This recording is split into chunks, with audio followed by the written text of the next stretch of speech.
সবাই বলেন। তার মানে আল্লাহ সবচেয়ে মহান, সবচেয়ে বড়। মা বড় না, বাবা বড় না, ভাই বড় না, বউ বড় না, যে আল্লাহ তোমাকে সৃষ্টি করেছে তোমার কিছুই ছিল না, তোমার অস্তিত্ব ছিল না, সেখান থেকে আল্লাহ পাক তোমাকে সৃষ্টি করেছেন। আল্লাহ পাক বলেন ওয়ালাকাদ খালাকনাল ইনসানা মিন সুলালাতিন মিন তিন। আমি তিন থেকে, মাটি থেকে তোমাকে সৃষ্টি করেছি। কিচ্ছু ছিলে না, তুমি কিছুই ছিলে না। পিতার পৃষ্ঠদেশ থেকে সজনে নারীর গর্ভে চলে গেল এক কতটুকু বীর্য।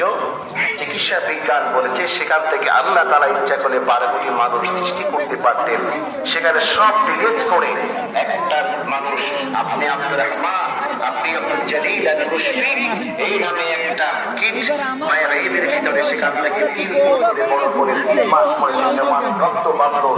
সেখান থেকে রোগ আসলো, বড় করলো, 9 মাস 10 মাস পরে শিশু আকারে আগমন করলো। ওই আগমনের পরে আল্লাহ পাক আপনি না সন্তানের আযান দিলেন, পরিচয় করিয়ে দিলেন বাচ্চা তুমি কিছুই ছিলে না। আল্লাহ তোমাকে মায়ের পেটে জীবিত রেখেছে বিনা খাবারে। কাজেই তুমি তোমার রবকে চিনো, কবর যারা পর্যন্ত রবের ইবাদত করবে। সুবহানাল্লাহ।